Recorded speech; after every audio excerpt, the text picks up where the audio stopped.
하나님 말씀은 고린도후서 6장 1절에서 10절까지 우리 합독합니다. 시작. 우리가 하나님과 함께 일하는 자로서 너희를 권하노니 하나님의 은혜를 헛되이 받지 말라. 이르시되 내가 은혜 베풀 때에 너에게 듣고 구원의 날에 너를 도왔다 하셨으니 보라 지금은 은혜 받을 만한 때요 보라 지금은 구원의 날이로다. 우리가 이 직분이 비방을 받지 않게 하려고 무엇이든지 아무에게도 거리끼지 않게 하고 오직 모든 일에 하나님의 일꾼으로 자천하여 많이 견디는 것과 환난과 궁핍과 고난과 매맞음과 갇힘과 난동과 수고로움과 자지 못함과 먹지 못한 가운데서도 깨끗함과 지식과 오래 참음과 자비함과 성령의 감화와 거짓이 없는 사랑과 진리의 말씀과 하나님의 능력으로 의의 무기를 좌우에 가지고 영광과 욕됨으로 그랬으며 악한 이름과 어렵다운 이름으로 그랬으며 우리는 속이는 자 같으나 참되고 무명한 자 같으나 유명한 자요 죽은 자 같으나 보라 우리가 살아있고 징계를 받는 자 같으나 죽임을 당하지 않냐고 근심하는 자 같으나 항상 기뻐하고 가난한 자 같으나 많은 사람을 부유하게 하고 아무것도 없는 자 같으나 모든 것을 가진 자로다. 아멘. 자, 오늘 고린도후서 강의 15번째 오늘 제목 따라해봅니다. 구원의 날과 심판의 날. 구원의 날과 심판의 날. 구원의 날이 있고 심판의 날이 있다, 이런 얘기죠.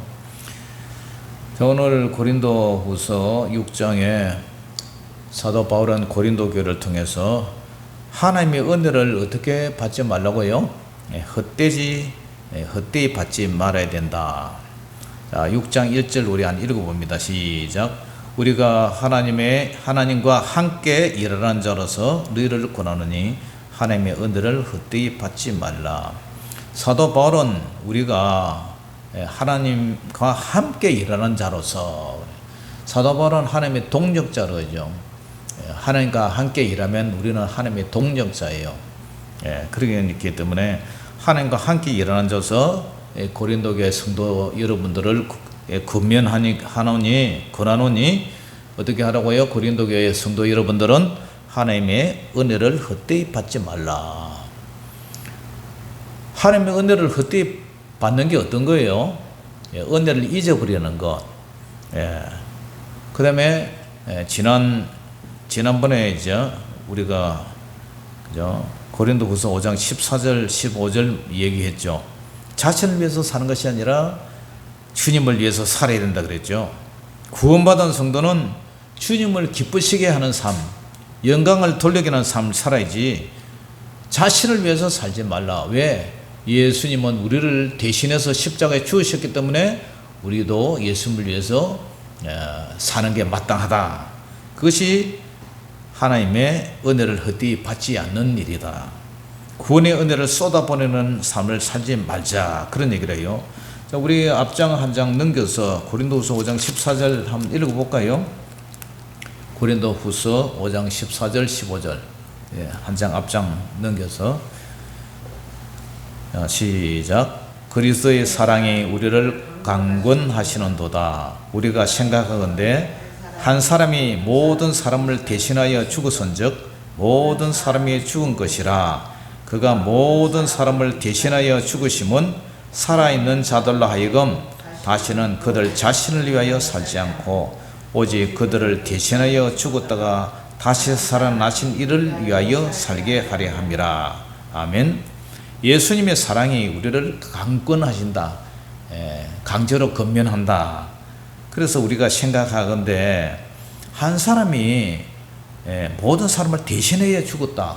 죄 없는 예수님이 이 세상에 예수 믿는 사람, 인류의 모든 죄를 대신해서 죽었기 때문에 그래서 모든 사람이 대신 죽었다.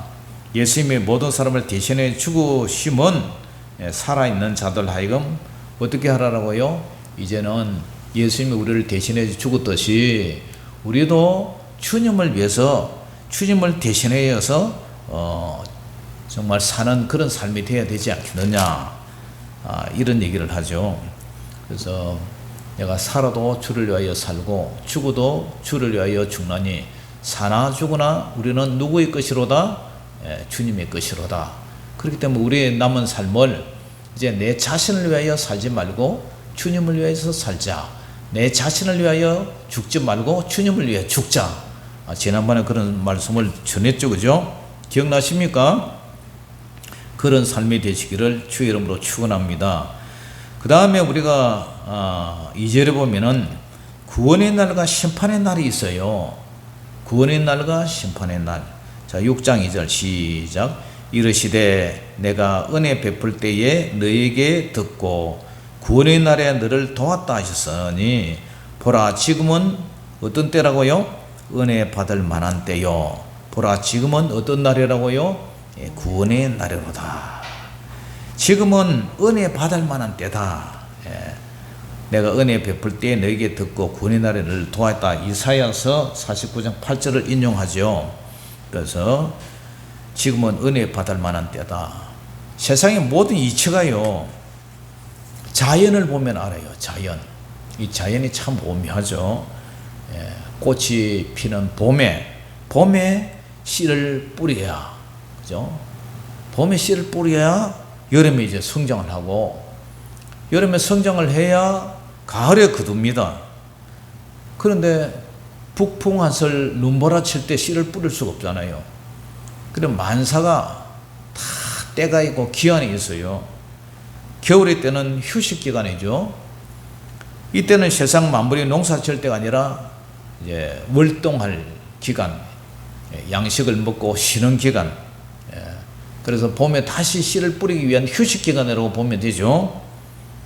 지금은 복음이 열려있는 시절이고 복음이 열려있는 때예요. 그래서 소미부터 살았을 때는 우리가 복음을 받을 기회가 있죠.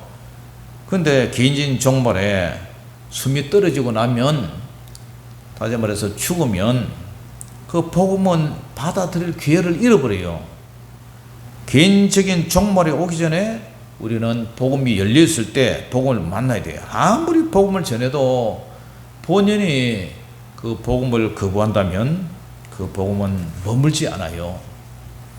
이번에 지금 장마비가 많이 오죠. 어젯밤에 비 많이 왔더라고요. 대밭에서 산물이 엄청나게 내려가더라고요. 근데 그렇게 비가 와도 장독간 우리 뚜껑이 여기 잘 알잖아요. 아무리 비가 와도 장독간에 뚜껑을 갖다가 덮어놓으면 동 안에 물이 안 들어가요. 그런데 그 물을 담으려면 어떻게 해야 됩니까? 뚜껑을 열어야 돼요. 이와 마찬가지로 우리 복음도 마찬가지예요. 우리 마음의 문이 열려야 복음을 받아들이지. 마음의 문을 탁 닫아놓으면 그게 마음이 열리질 않아요. 우리 설교할 때도 그래요. 마음의 문을 활짝 열어놔야 우리가 말씀이 은혜가 되지. 내 마음이 꽁꽁 닫혀 있으면 은혜가 안 된단 말이에요. 그거 마찬가지예요. 아무리 복음을 전해도 본인이 그 복음을 거부하면 그 복음 머물지 않아요. 그래서 우리가 전하는 이 복음도 마찬가지예요. 이번 7월 9일 날 마을 주민들을 초청하고 복음을 전해도 그들의 마음의 문이 꼭 닫혀 있으면 그 구원은 할 수 없이 다른 데로 흘러가야 돼요. 그러니까 우리가 기도하는 것은 그분들의 마음이 감동을 받을 수 있도록, 그분들의 마음이 정말 복음을 통해서 마음의 문이 활짝 열리고, 천국과 지옥이 분명히 있구나. 그래서 내가 죽기 전에 예수님을 영접해야지, 믿어야지. 이런 마음이 생기도록 여러분들 기도하시기를 주 이름으로 축원합니다. 아멘. 마태복음 10장 11절에서 15절에 보면 복음을 거부하는 사람들이 있어서요. 우리 예수님이 말씀하시기를 어떤 성이나 마을에 들어갈 때에 그 중에 합당한 자를 찾아내서 너희가 떠나기까지 거기 그 집에 머물러라. 또 그 집에 들어가면서 평안하기를 빌라 하나님 이 가정에 평안이 임하게 해달라고 그렇게 평안을 기도하라는 거예요. 그런데 그 집이 정말 마음의 문이 열려서 이 합당하면 너희가 빈 그 평안이 그 집에 임할 것이고, 만일 합당하지 않으면 그 평안이 너희에게로 돌아올 것이다. 그래서 누구든지 너희를 영접하지도 않고 너희 말을 듣지도 아니하거든 어떻게 하라고요? 그 집이나 성에서 나가서 너의 발에 먼지를 떨어버리라. 이런 말씀을 하세요. 발에 먼지를 떨어버리라. 아파트 전도 갔을 때에 그 집에 막 개가 아주 사납게 짖어 사면, 아이고 뭐 주민들 그 옆집 있는데 막 개가 짖어 사면 우리 그 집 떠나버려요. 그래서 제가 그런 얘기해요. 개 키우는 집에는 구원받는 확률이 좀 떨어지겠다. 아무래도 안 그렇습니까? 그죠? 예, 그 사람이 뭐 믿는 가정이면 상관이 없지만, 아니, 복음을 전하는데도 개가 하도 짖어 하니까 근데 피해버리는 거예요. 예. 그래서 내가 진실로 너에게 이르노니, 예수님이 하신 말씀이요. 내가 진실로 너에게 이르노니 심판날에 소돔과 고모라 땅이 그 성보다 견디기 쉬우리라. 그만큼 복음을 거부하는 그 집이 심판을 크게 받는다는 얘기예요. 그리고 또 마태복음 11장 20절 이하에도 보면은 예수님께서 권능을 가장 많이 행하신 고을들이 회개하지 아니하므로 그때 책망을 하셨어요. 그러면서 어떻게 책망을 하냐면은 화 있을진저 고라시나, 화 있을진저 베시다야. 화가 있다면 그 날에, 심판날에. 그러면서 너에게 행한 모든 권능을 두로와 시돈에 행하였더라면 그들이 벌써 베옷을 입고 제에 앉아 회개하였으리라. 요나가요, 그죠? 예. 요나가 니느웨로 갔죠, 그죠? 예. 니느웨로 가서, 아수르의 수도 니느웨에 가서 자기는 정말 가기 싫어요. 그 다시스로 가는 배를 탔어요. 근데 억지로 니느웨로 갔어요. 그래서 거기서 복음을 전할 때에 그 짐승이고 사람이고 막 금식을 하고 베옷을 입고 지에 앉아서 금식을 하고 회개를 하잖아요. 예. 내가 저 마을에 가기 싫어도 내 마음은 진짜 가기 싫어. 그래도 하나님 마음은 그곳에도 구원받을 사람이 있는지 몰라요. 예. 그래서 우리 마음과 우리 생각과 아버지의 마음과 아버지 생각은 달라요. 그러면서 내가 너희에게 이르노니 심판날에 두로와 시돈이 너희보다 견디기 쉬우리라. 이 가버나움이 아주 교만했죠. 가버나움아, 내가 하늘에까지 높아지겠느냐? 예? 아주 교만했어요. 그래서 음부에까지 낮아지리라. 내게 행한 모든 권능을 소돔에서 행했더라면, 소돔 고모라 여러분도 아시죠? 소돔에서 행했더라면 그 성이 오늘까지 있으리라. 차라리 심판받지 않았다. 예. 그만큼 가버나움이 이제 교만했다는 거예요. 그러면서 하시는 말씀이 내가 너에게 이르노니 심판날에 소돔 땅이 너보다 견디기 쉬우리라 하시니라. 예, 가버나움을 책망해 줘요. 그래서 우리가 은혜 받을 만한 때, 구원의 때가 있어요. 우리가 죽기 전에 예수 그리스도를 영접해서 예수님을 믿어야 그 사람이 구원을 받지. 아이 뭐 병이 들어가지고 우리 친구 요 오방에 우리 친구, 그 친구를 제가 돌아가시기 전에 전도를 하려 해도 코로나 때니까 면회를 안 시켜준대요. 면회를 못 오게 하는 거야. 가봐야 부인도 말이야, 자기 부인도 면회를 못 하는데, 그러니까 제가요 막 얘가 많이 탔는데, 구원의 날이 있고 은혜 받을 때 있고 구원의 날이 있어요. 근데 그때 놓치면 때가 늦어요. 그 있을 때 내가 그만큼 예배 드리고 이렇게 설교할 때 그때 받아들였으면 좋은데 참 안타까워요. 근데 이런 구원의 때가 있다면 또 심판의 때가 있어요. 사도행전 2장 14절 이해해 보니까 베드로가 11사도와 함께 서서 소리를 높이 이르되 유대인들과 예루살렘에 사는 모든 사람들아 이를 너희로 알게 할 것이니 내 말에 귀를 기울이라. 그때 오순절 성령의 역사 일어났죠. 성령님이 오셨죠. 때가 제3시니 너희 생각같이 이 사람들이 취한 것이 아니라, 때가 제3시라면은 오전 9시단 말이에요. 오전 9시. 오전 9시부터 술에 취해가지고 있는 사람이 어디 있냐. 그러니까 우리가 취한 술은 우리가 취한 것은 너희들이 술 먹어서 취했다는 그 술 먹어서 취한 게 아니고 성령에 취해서 우리가 방언을 한 거다. 이는 곧 선지자 요엘을 통하여 말씀하신 것이니 일러서되 하나님의 말씀하시려 말세에 내가 내 영을 모든 육체에 부어주리니 너희의 자녀들은 뭐 할 것이요? 예언할 것이요. 너희의 젊은이들은 환상을 보고 너희의 늙은이들은 꿈을 꾸리라. 그때 내가 내 영을, 내 성령을 남종과 여종들에게 부어주리니 그들이 예언할 것이요. 이번 지난 주일날 우리 맥주 감사주일 예배 드렸잖아요. 이 맥주 감사주일이 결국은 성령 강림 주일이죠. 성령님이 오신 오순절이죠. 오순절. 그러니까 또 내가 위로 하늘에서는 기사를 아래로 땅에서는 징조를 베풀리라. 곧 피와 불과 연기라다. 언제요? 예수님이 오실 때, 예수님이 재림할 때는 내가 위로 하늘에서 기사를 아래로 땅에서는 징조를 베푸는데 피와 불과 연기로다. 피는 뭘 상징해요? 피는 뭐 전쟁을 상징하겠죠.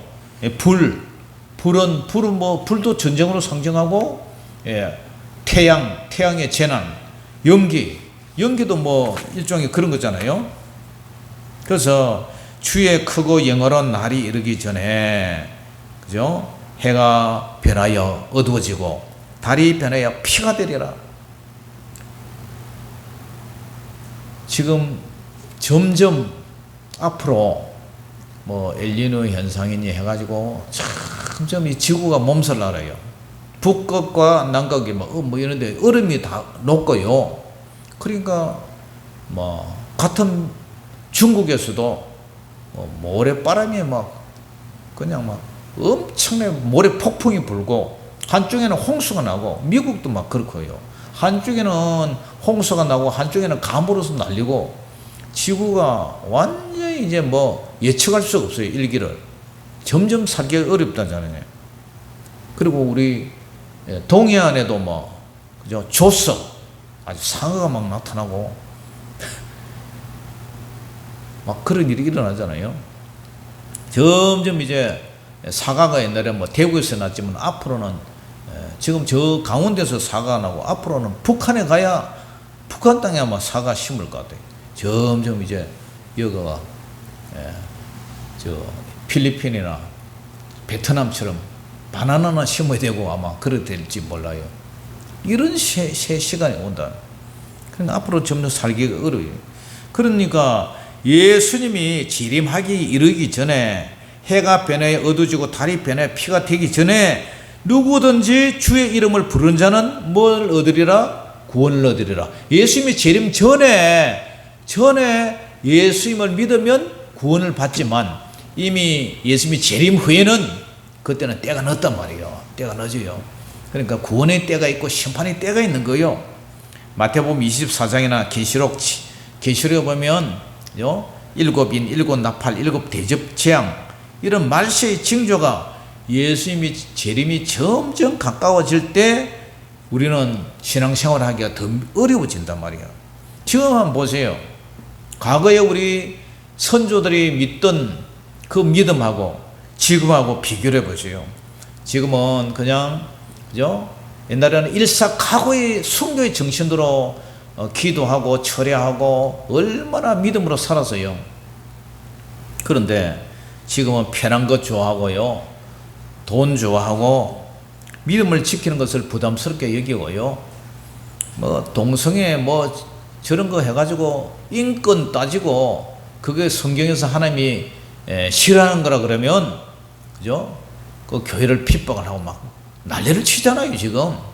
앞으로는 점점 예수 믿기도 힘들고 믿음을 지키는 것도 힘들어지는 때가 자꾸 가까워 온다는 거예요. 예. 그렇기 때문에 우리는 구원의 때가 있고 심판의 때가 있다. 그러므로 우리는 은혜 받을 만한 때에 은혜 지금은 은혜 받을 만한 때요. 보라 지금은 구원의 날이다. 이런 얘기를 해요. 그 다음에 이제 사도 바울이 이 직분이 비방을 받지 않게 하려고 복음으로 인해 고통당하는 이 사도 바울의 이 고난 목록이 3절에서 10절까지 나와요. 그래서 이 고난 목록이 뭐냐면은 영광과 축복을 위한 삶이냐 아니면 고난받는 삶이냐 이것을 비교를 해요. 고린도 교회 거기 보면은 하나님의 일꾼들이 복음으로 당하는 고난이 하나님의 일꾼임을 보증하는 추천서다.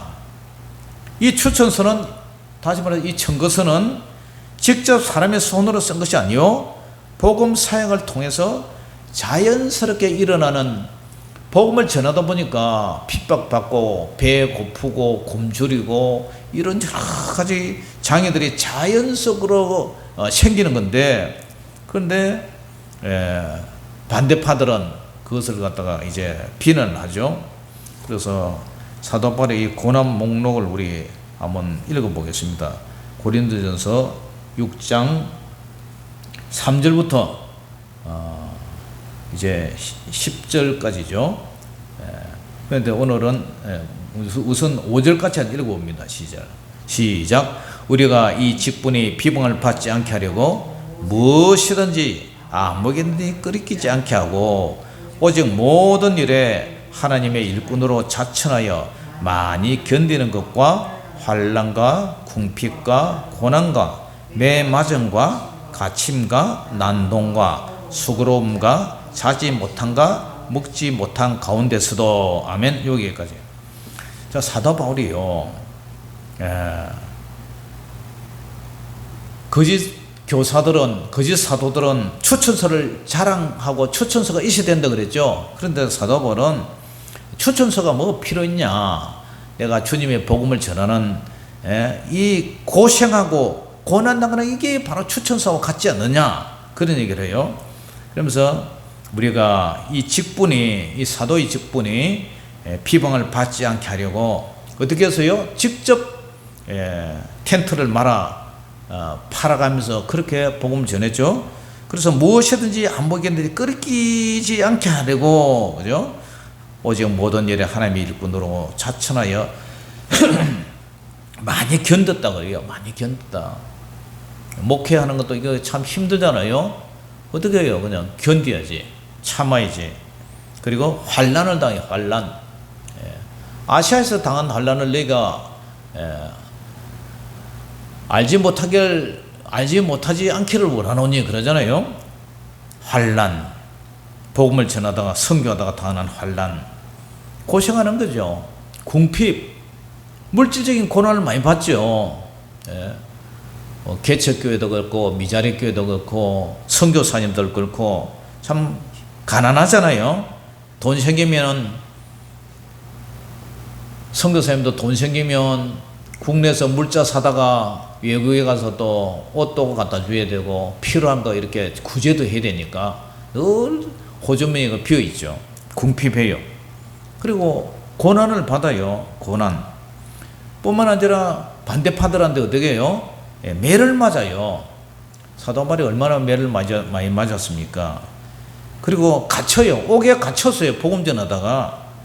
그리고 난동을 당해요. 난동. 복음 전하면 막 반대하고. 우리도 뭐 간판 하는데도 막 가로막고 반대하는 사람이 나오듯이 사도 바울한테는 얼마나 많은 난동꾼들이 있었어요. 그리고 수고로움과 수고하고 자지 못하고 풍랑 속에서도 자지 못하고 그 다음에 가장 힘든 게 뭐예요? 먹지 못하고 돈이 없어서 먹지 못해요. 굶었다. 굶고 먹을 게 없어가지고 이런 가운데서도 복음을 전했단 말이에요. 이런 가운데서도 여러분 사모님 이런 가운데서 복음을 전했다. 그러니까 우리가 어떻게 해야 돼요? 우리가 아무리 힘들다 하지만 바울만큼 힘들겠어요? 고린도서 11장 23절에서 25절에는 그들이 그리스도의 일꾼이냐 정신없는 말을 하거니와 나는 더욱 하라도다.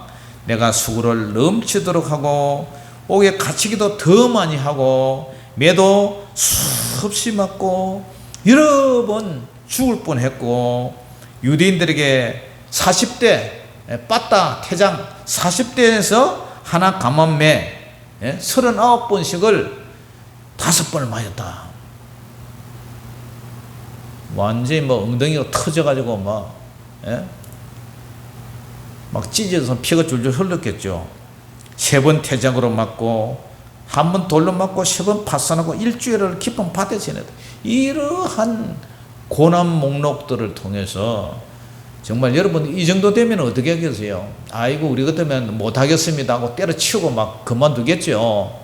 근데 사도 바울은요, 주님이 나를 위해서 대신 죽었기 때문에 나는 남은 생을 주님을 위해서 살겠다, 주님을 위해서 죽겠다, 그러한 각오로 지금 이렇게 살아가는 거예요. 그것이 하나님의 은혜를 헛되이 받지 않겠다는 거예요. 이상이 사도로서의 외적 환란이라면 또 본질은, 우리가 읽을 본질은 내적의 미덕의 내적으로 영적 능력이라 할까요? 영적 내공은 어떻게 해야 하느냐? 하나님의 일꾼들은 어떻게 영적 내공을 이렇게 연마를 해야 될까? 단련을 해야 될까? 그래요. 자, 6절 7절 한번 읽어봅니다. 6절 7절 시작. 깨끗함과 지식과 오래 참음과 자비함과 성령의 감화와 거짓이 없는 사랑과 진리의 말씀과 하나님의 능력으로 의의 무기를 좌우에 가지고. 이게 아까는 고난 목록이었지만 지금 덕에 대한 목록이에요. 덕. 바울이 밖으로는 외적으로는 그런 고난을 당하면서도 궁핍한 가운데서 고난을 당하면서 선교를 하면서도 안으로는요, 주님을 향한 사랑으로는, 주님을 향해서는 자기가 깨끗하게 살아요. 깨끗하게 하나님 앞에 부끄러움이 없이, 물질이나 이런 데 부끄럽지 않고 깨끗하게 살아요. 그리고 지식, 예수 그리스도를 전하는 그 참된 복음의 지식, 그 다음에 오래 참아요. 얼마나 힘들었겠어요. 얼마나 얻어맞고 두드려 맞고 그러면서도 감옥 생활을 하면서도 참아요. 오래 참아. 그 다음에 자비했어요. 사랑이 많았어요. 그리고 성령의 감화를 받아, 성령의 감화, 늘 성령 안에서 무시를 기도하면서 성령의 감화를 받았어요. 거짓이 없는 사랑이, 그죠? 신실한 그런 주님과 영혼에 대한 사랑이 있었어요. 그리고 무엇보다도 진리의 말씀, 진리의 말씀과 하나님의 능력으로 의의 무기를 자위에 가지고 늘 성령 충만한 말씀과 기도를 껴 있었다. 그리고 또 6장 8절에서 10절에는 역설적인 자랑을 해요. 이것도 뭐 덕에 대한 목록인데요. 보세요. 영광과 욕됨으로 그러했으며. 영광과 욕됨으로 그랬다. 이 말은 영광은 칭찬도 받고 욕됨은 비난을 받았어요. 그러니까 사도 바울이 선교를 할 때에 욕도 먹고 칭찬도 먹었어요. 또 악한 이름과 아름다운 이름으로 그러했느니라 그러잖아요. 악한 이름과 아름다운 이름. 이 말은 비난도 받고 칭찬도 받았어요. 우리가 요즘 말하면 나쁜 말도 듣고 좋은 말도 들었단 말이에요.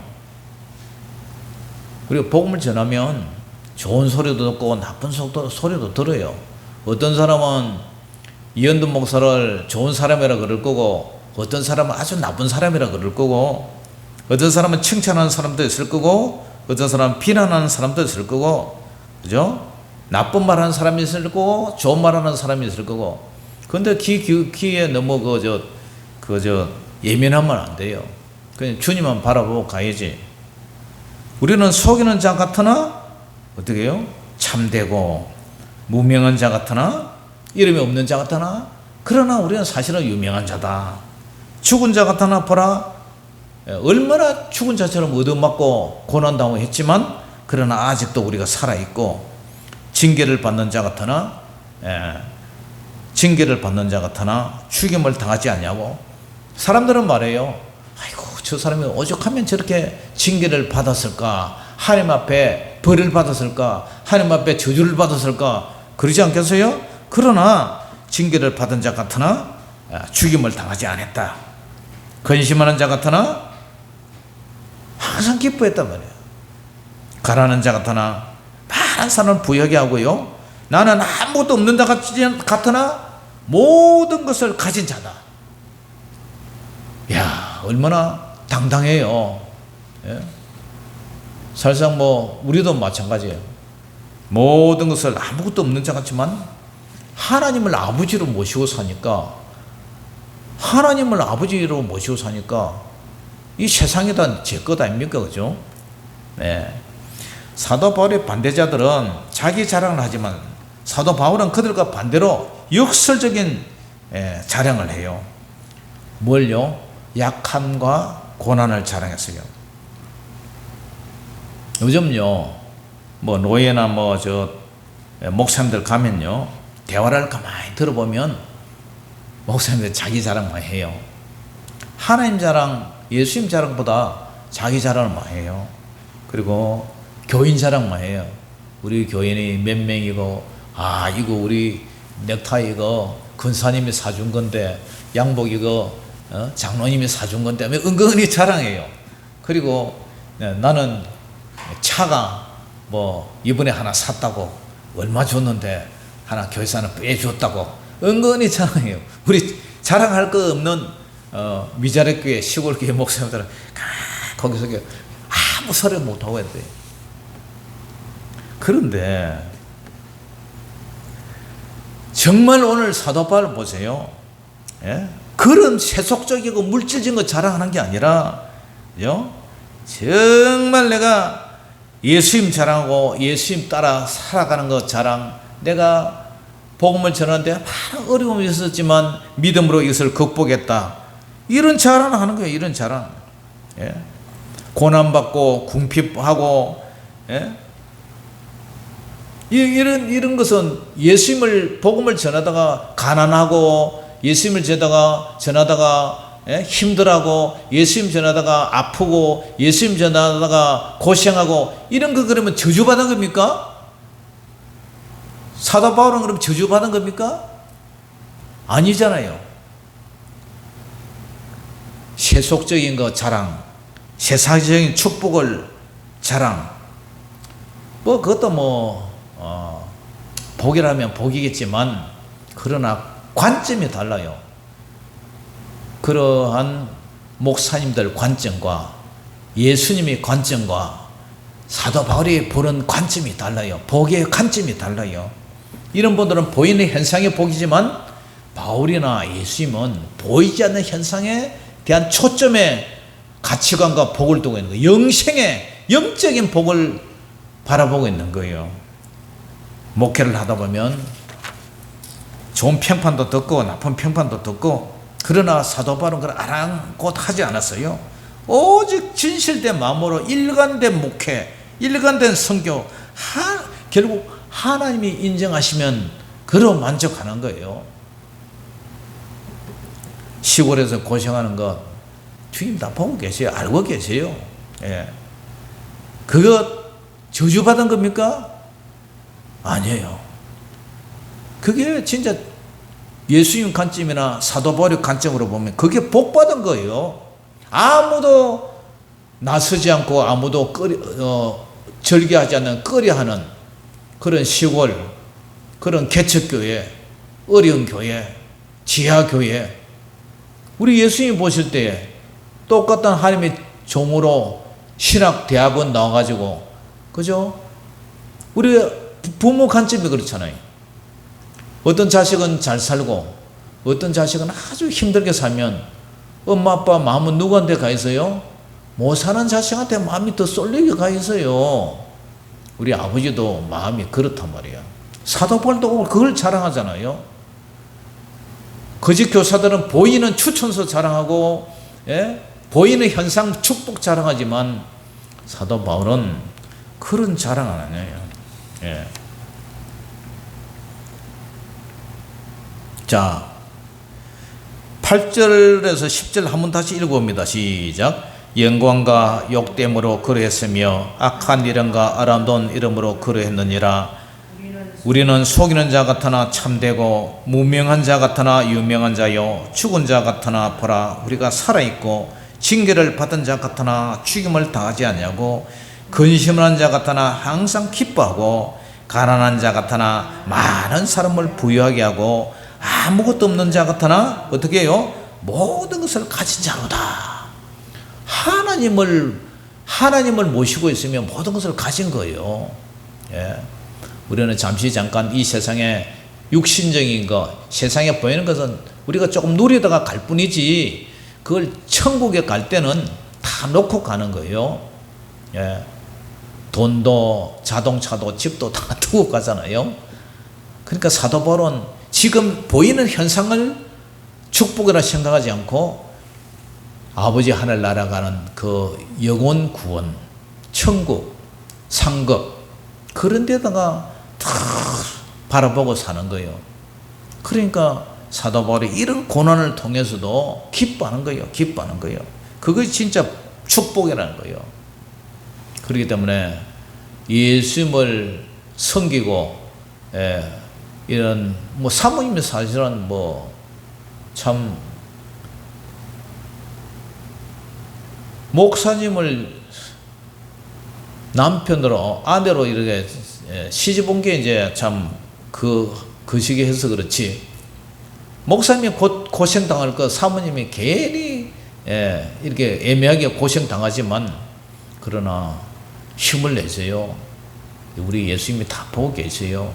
그렇기 때문에 여러분 정말 우리가 구원의 날과 심판의 날이 있다는 것을 생각한다면 우리는 오늘 힘들고 궁핍하고 쪼달리고 그런다 할지라도 잠깐 오면 우리는 주님 앞에서 위로를 받을 그 영광의 날을 기쁨으로 삼으면서 그것을 자랑하는 저와 여러분 되시기를 주 이름으로 축원합니다. 기도하겠습니다.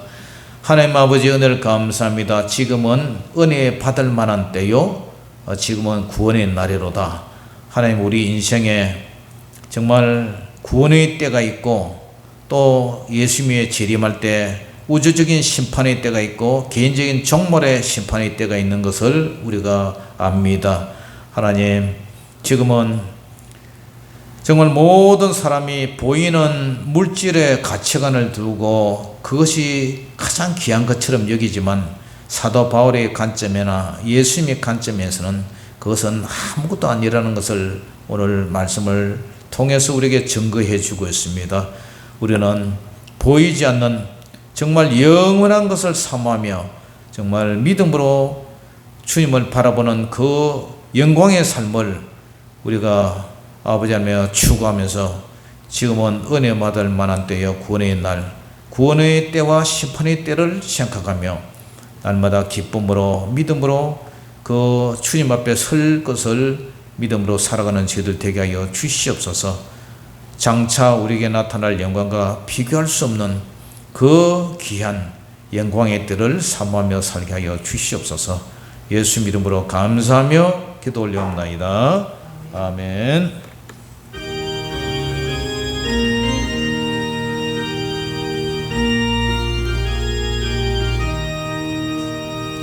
구원으로 인도하는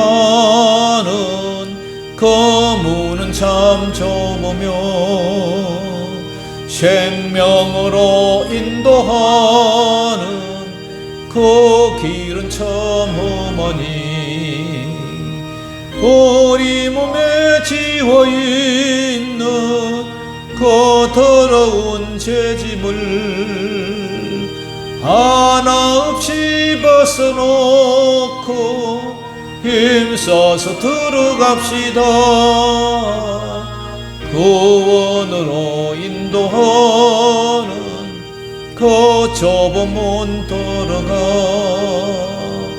영생으로 인도하는 그 생명길 갑시다.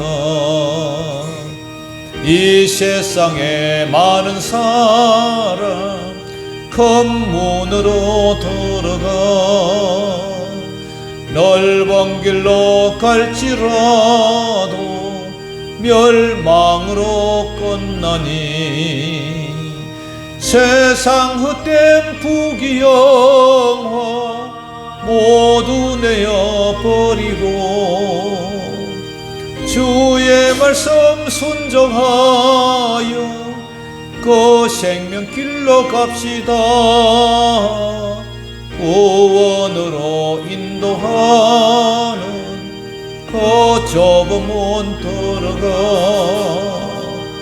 영생으로 인도하는 그 생명길 갑시다. 구원의 문 열렸으니 주의 공로 힘입어 주저 말고 들어가서 생명길로 갑시다. 구원의 문 닫힌 후엔 돌아가고 싶으나 한 번 닫힌 구원의 문 또 열려지지 않으리. 구원으로 인도하는 그 좁은 문 들어가 영생으로 인도하는 그 생명길 갑시다. 아멘. 하늘에 계신 우리 아버지여, 이름이 그렇게 여김을 받으시오며 나라에 임하옵시며 뜻이 하늘에서 이룬 것 같이 땅에서도 이루어지이다. 오늘날 우리에게 일용할 양식을 주옵시고 우리가 우리에게 죄지은 자를 사하여 준 것 같이 우리 죄를 사하여 주옵시고 우리를 시험에 들게 하지 마옵시고 다만 악에서 구하옵소서. 대개 나라와 근세와 영광이 아버지께 영원히 있사옵나이다. 아멘.